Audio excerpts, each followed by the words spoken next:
자율구독 시청 감사합니다. 오늘은 제가 정말 오랫동안 추적하고 분석해온 하나의 거대한 그림에 대한 이야기를 좀 해볼까 합니다. 바로 일론 머스크와 피터 틸, 이 실리콘밸리의 두 거물이 움직이는 세상의 판, 그리고 그들이 손에 쥐고 있는 권력의 열쇠에 대한 이야기죠. 이 둘의 관계는요, 단순한 사업 파트너, 그 이상입니다. 어쩌면 인류의 미래 자체를 설계하는 거대한 계획, 그 자체일지도 몰라요.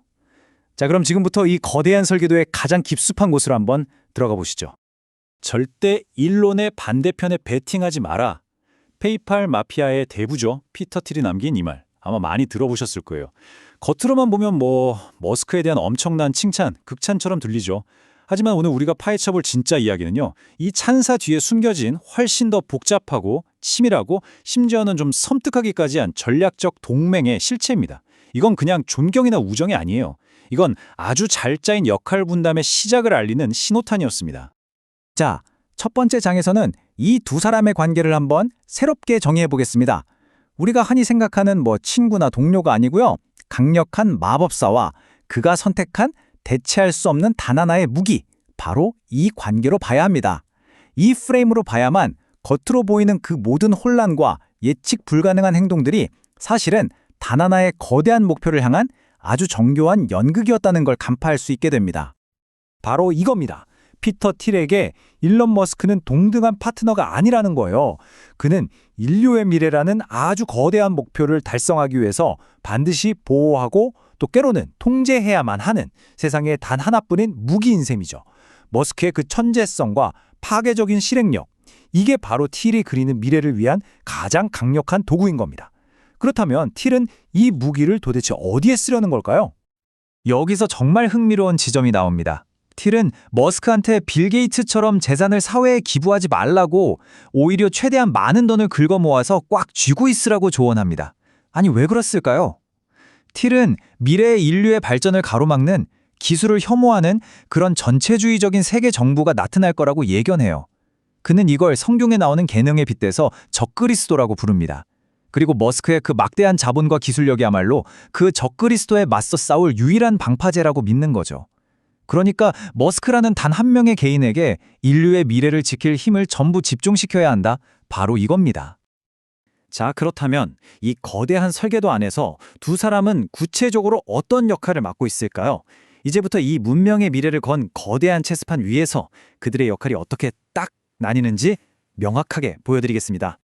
이 슬라이드 한 장이 사실 모든 걸 말해줍니다. 이 근본적인 역할 분담이 보이시나요? 머스크는 낡은 세상을 불태우고 파괴하는 용, 그러니까 행동대장입니다. 그는 로켓을 쏘고 땅을 파면서 이 물리적인 세계를 뒤흔드는 리바이어던이죠.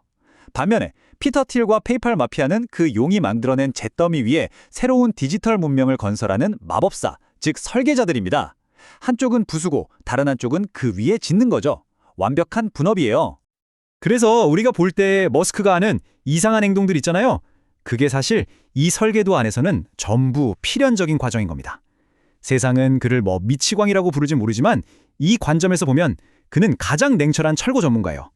기존의 운행 시스템, 내연기관 자동차 산업, 낡아빠진 항공우주 산업, 이걸 그냥 무차별적으로 공격하고 파괴하는 것.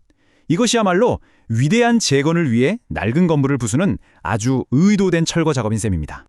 그리고 머스크가 앞에서 스포트라이트를 받으면서 세상의 구조를 부수는 동안 진짜 권력은 조용히 뒤에서 만들어지고 있습니다. 피터 틸과 그의 세력들은 머스크가 확보한 그 물리적인 공간 위에 새로운 디지털 금융 질서를 설계하고 있는 거죠.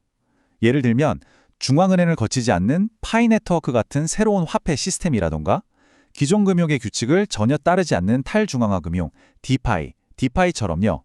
보이지 않는 새로운 돈의 흐름을 만드는 겁니다. 머스크는 지상의 왕처럼 보이지만 사실 하늘의 권력은 이 마법사들이 쥐고 있는 거예요.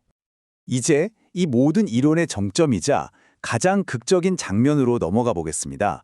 바로 특정 날짜에 벌어진 한 사건, 머스크의 역할을 전 세계에 공표한 하나의 거대한 의식에 대한 이야기입니다. 2025년 5월 30일, 이 날짜를 잘 기억하셔야 합니다.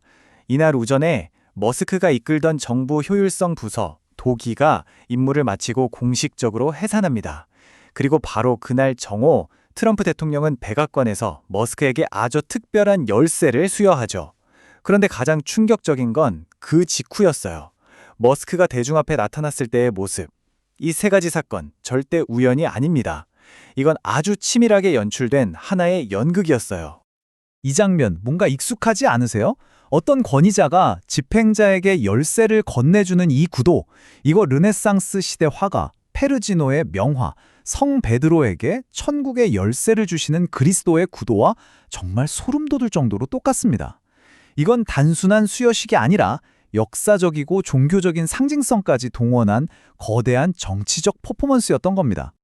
원래 저 그림에는요, 열쇠가 사실 두 개가 있습니다. 금색 열쇠와 은색 열쇠. 골든키는 천국의 문을 여는 영적이고 금용적인 권력을 상징해요. 반면에 실버키는 지상의 문을 여는 세속적이고 행정적인 권력을 상징하죠. 이날 머스크가 받은 건 바로 실버키였습니다.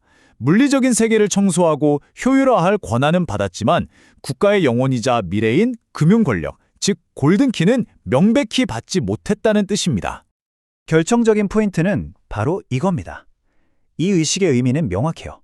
머스크는 왕국을 영원히 통치할 왕관을 받은 게 아닙니다. 그는 그냥 더러워진 집을 청소할 임무를 부여받은 기간제 집행관일 뿐이라는 사실을 세상에 공표한 거죠.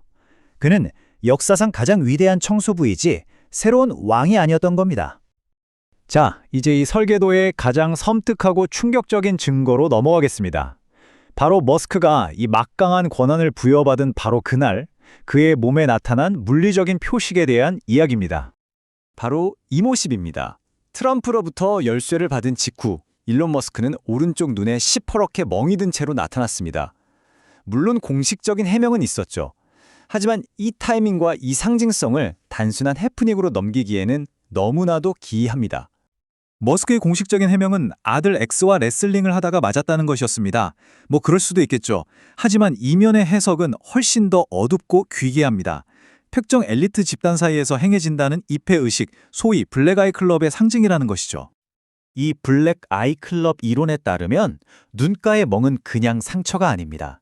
이건 자신의 자아를 죽이고 더 거대한 힘, 즉 보이지 않는 설계자들에게 완벽히 복종하겠다는 서약의 육체적 증표라는 거예요.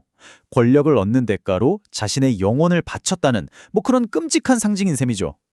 결국 이 멍든 눈은 아는 사람들에게 보내는 공개적인 신호였던 겁니다. 통제 불가능했던 야생의 용, 일론 머스크가 마침내 설계자들의 계획 아래 완전히 길들여졌다는 복종의 인장. 이제 그는 자신의 의지가 아니라 거대한 설계도의 계획에 따라 움직이는 통제된 자산이 되었다는 선언과도 같은 겁니다. 마지막 장입니다. 이제 이 모든 조각들을 하나의 거대한 문학적 비유로 연결해서 이 계획의 궁극적인 목적이 뭔지, 그리고 이게 우리에게는 도대체 뭘 의미하는지 한번 살펴보겠습니다. 이 모든 상황을 설명할 수 있는 가장 완벽한 메타포는 바로 단테의 신곡입니다. 지금 우리가 겪고 있는 이 세계적인 혼란과 변화는요, 사실 단테가 묘사했던 정화의 공간, 연옥을 거쳐서 천국으로 향하는 그 여정과 정확히 일치합니다. 이 여정은 두 단계로 이루어져요. 첫 번째는 머스크가 실버키로 연 실버게이트입니다. 여기가 바로 연옥이에요. 낡은 관료주의와 비효율이 파괴되는 고통과 혼돈의 시간이죠. 하지만 이 고통스러운 정화의 과정을 반드시 거쳐야만 비로소 두 번째 문, 즉 골든게이트에 도달할 수 있는 겁니다. 그것은 실리콘밸리의 설계자들이 건설한 새로운 디지털 문명, 바로 약속의 땅입니다. 그런데 여기서 정말 소름 돋는 지리적 아이러니가 등장합니다. 이 천국으로 가는 문의 이름인 골든게이트, 즉 금문교는 실제로 새로운 세계의 설계자들, 그러니까 실리콘밸리의 거인들이 모여있는 샌프란시스코의 입구를 지키는 다리의 이름이기도 하다는 거죠. 과연 이게 우연일까요? 그리고 이 모든 게 단순한 추측이나 해석에 그치지 않는 이유가 있습니다. 트럼프 대통령 스스로가 공식 연설에서 이 서사를 뒷받침했기 때문이에요. 그는 미국에 다가올 황금시대, 골든에이지를 선포했고 그 상징으로 바로 금문교, 골든게이트 브릿지를 직접 언급했습니다. 최고 권력자의 입을 통해 머스크가 여는 이 고통의 시대 너머에 황금의 시대가 기다리고 있음이 공표된 셈입니다. 자, 이 표가 바로 오늘 우리가 분석한 거대한 설계도의 최종 청사진입니다. 1단계, 머스크가 실버키로 낡은 세상을 파괴합니다. 2단계, 실리콘밸리가 그 잿더미 위에 골든게이트를 통해 새로운 문명을 창조합니다. 그리고 마지막 3단계, 대통령이 마침내 황금시대의 도래를 선포하는 거죠. 파괴, 창조, 선포. 이 삼막 구조는 지금 이 순간에도 진행 중입니다. 이 모든 것을 종합해보면 우리는 결국 하나의 섬뜩한 질문과 마주하게 됩니다. 우리가 설계자들이 약속한 새로운 천국, 즉 골든게이트를 통과하기 위해서 일론 머스크라는 존재가 먼저 실버게이트, 즉 지옥의 문을 열어 이 세상을 정화하는 과정은 과연 반드시 필요한 것일까요? 이 역설적인 질문에 대한 답은 아마도 우리가 앞으로 살아갈 세상이 직접 보여줄 것입니다.